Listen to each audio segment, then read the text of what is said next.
tem aqui uma substância, no caso aqui o sal de cozinha, né? O sal de cozinha, né, nós pegamos aqui 100 gramas, né, do sal de cozinha e misturamos em água H2O. 100 gramas de H2O para 25 gramas de sal de cozinha. Então nós temos ali, você viu que você tá olhando lá, tá aparecendo só a água. Por quê? Porque essa mistura, ela vai estar insaturada, porque dissolveu totalmente o sólido no líquido.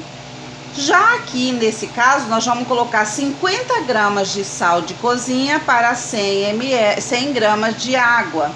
Você vê que vai sobrar um resíduo de sal. Por quê? Porque essa mistura, ela vai ser saturada. Porque essa quantidade de água não deu para dissolver toda essa substância. Então, nós temos aí uma mistura, uma solução saturada, porque vai sobrar resíduos no fundo de sal. Não conseguiu dissolver toda essa 50 gramas de sal. Aí nós temos aí, nessas misturas, tanto homogênea como heterogênea, nós temos aí a técnica de separação de mistura. Como que eu consigo separar, depois que eu misturei, por exemplo, essa água e esse sal? Eu misturei, fiz essa mistura, essa solução, como é que eu vou conseguir separar, né? Eu posso separar ele por decantação. O que é decantação? É um processo onde eu vou deixar essa água ali e ela vai evaporando até ficar somente o resíduo de sal. Mas nós temos aqui outras técnicas de separação, por exemplo, que é a separação de sólidos. Nós temos a peneiração. É um dos processos, a gente vai pegar lá. Para que eu vou usar? Porque quando você tem, por exemplo, arroz e feijão misturado. Aconteceu um acidente, misturou lá o meu arroz e o meu feijão, né? Eu vou catar, lógico, o feijão que é maior para poder ficar só o arroz, né? Então essa é uma técnica de peneiração. Eu vou peneirar um para ficar o outro, né? Ou vou catar no caso do processo de catação, vou catar o maior e deixar o menor. No processo de peneiração, por exemplo, você tem, por exemplo, aí o arroz e a farinha, né? Você pode estar peneirando aí, separando a farinha e deixando somente o arroz. É um exemplo também. Aí nós temos a separação magnética. Como é que eu faço para separar magneticamente? Por exemplo, você fala assim, nossa, é tão difícil achar uma agulha no palheiro. É só você pegar um ímã, colocar lá no palheiro, você consegue puxar essa agulha do palheiro, né? Aí nós temos lá a decantação, que é o processo que eu falei também, que nós podemos aí separar essa água que nós misturamos, né, do sal. Então eu vou deixar ele ali em cima da mesa, vai pegando sol, vai pegando suor, calor, né? E vai evaporando essa água e vai ficar só o sal.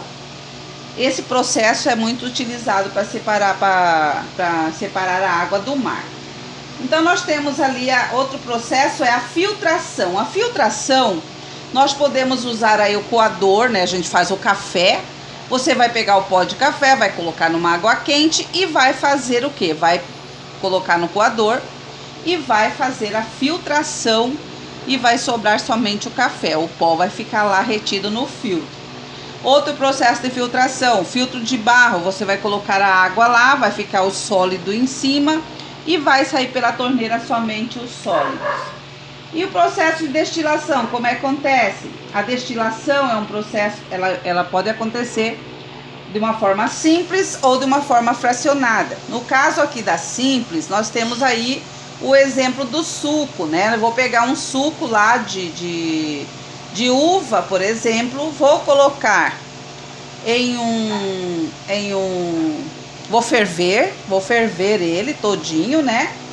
E vou colocar para ferver e ele vai acontecer o quê? Ele vai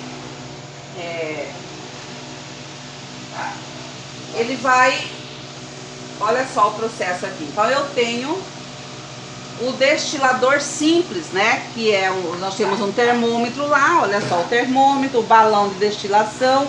Eu vou ferver, isso aqui é um fogão ou um aquecedor, né? E ele vai ferver, vai subir em forma de evaporação essa água. Aqui nesse tubo vai ficar a parte sólida e vai cair somente a parte, o líquido, no caso a água, totalmente destilada, livre, né, desse sólido que estava no suco. Aí eu tenho lá a mistura fracionada, né, destilação fracionada. Eu uso ela para quê? É uma mistura entre dois líquidos miscíveis que se juntam, acontece pela diferença do ponto de ebulição. Quando você pega, por exemplo, a água, o álcool e o petróleo, então eu vou fazer um aquecimento aqui. Quem é que vai ebulir primeiro? Quem é que vai evaporar primeiro? Com certeza é o álcool, né? Ele é menos denso que a água, depois a água e por último o petróleo. Então, todo esse processo é feito de acordo com o seu ponto de ebulição, respeitando o ponto de ebulição. Então, vai caindo no balão, por exemplo, primeiro quem vai cair aqui, né? Vai cair o álcool, ele vai chegar aqui, ele vai evaporar. Vai evaporar, né? Aí vai chegar, quem aqui vai sair aqui a água, né?